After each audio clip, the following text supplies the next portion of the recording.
Pregnancy test positive వచ్చింది strip చూసిన తర్వాత చాలామంది మనం చూసుకుంటూ ఉంటాము. 3rd మంత్ వచ్చే వరకు సీక్రెట్గా పెట్టుకుంటారు, ఎవరికి చెప్పరు.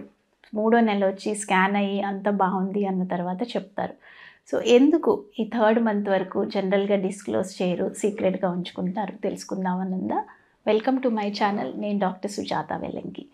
అయితే ప్రెగ్నెన్సీ వచ్చిన తర్వాత జనరల్గా మనకి యూరిన్ ప్రెగ్నెన్సీ టెస్ట్, ఆ ప్రెగ్నెన్సీ స్ట్రిప్లో మనకు ఆ 2 లైన్స్ వచ్చే స్ట్రిప్ టెస్ట్ మనకి పీరియడ్ మిస్ అయిన వెంటనే తెలుస్తుంది, అంటే 4 వీక్స్కి. అది పీరియడ్స్ రెగ్యులర్గా ఉన్న వాళ్ళలో. ఎవరికైనా పీరియడ్ ఇర్రెగ్యులారిటీస్ ఉన్నప్పుడు అది ఒక 15 రోజులు అటు ఇటుగా లేట్గా తెలవచ్చు. కొంతమందికి ఫెయింట్గా లైన్ పాజిటివ్ వచ్చినట్టు అనిపించి మళ్ళీ ఒక 2-3 రోజుల్లో పీరియడ్స్ వచ్చేస్తూ ఉంటాయి.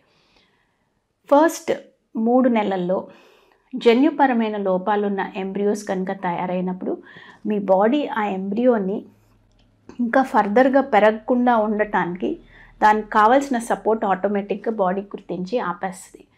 బాడీ అడాప్షన్ మెకానిజం అంత అద్భుతంగా ఉంటుంది.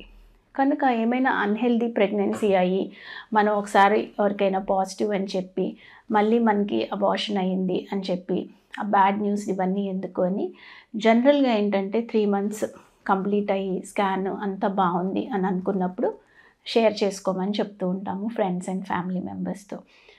న్యాచురల్గా ప్రెగ్నెన్సీస్ వచ్చినప్పుడు ఒక 1-5% ఆఫ్ ప్రెగ్నెన్సీస్ మొదటి 3 నెలల్లో బ్లీడింగ్ అయ్యి కానీ స్టాప్ అయిపోవటం కానీ మిస్క్యారేజెస్ అవటం కానీ జరుగుతూ ఉంటాయి. 2వ త్రైమాసికంలోకి వచ్చిన తర్వాత 13 వారాలు దాటిన తర్వాత ఈ ఇన్సిడెన్స్ చాలా చాలా తక్కువ ఉంటుంది, 0.5% అంతకన్నా తక్కువ ఉంటుంది. కనుక ఇట్లా ఎక్కువగా 3rd మంత్ తర్వాత రివీల్ చేస్తూ ఉంటారు. 3rd మంత్లో మనం ఒకటి ఎన్టీ స్కాన్ అని ఎర్లీ అనామలీ స్కాన్ చేస్తూ ఉంటాం. బేబీలో ఏమైనా అబ్నార్మాలిటీస్ ఉన్నా, బేబీలో ఏమైనా అబ్నార్మాలిటీస్ వల్ల తల్లిలో ఏమైనా బ్లడ్ సర్క్యులేషన్లో ప్రాబ్లమ్స్ ఉన్నా అటువంటివన్నీ కూడా ఈ స్కాన్లో బేబీ అవయవాలన్నీ కరెక్ట్గా ఫార్మ్ అయినాయా లేవా అనేది గుర్తించుకోవటం కూడా మనకి ఈ అడ్వాన్స్ స్కాన్లో తెలుస్తూ ఉంటుంది. సో అప్పటిదాకా వెయిట్ చేసి అన్నీ బాగున్నాయి అన్నప్పుడు షేర్ చేసుకోవటం మంచిది. Hope you like this video.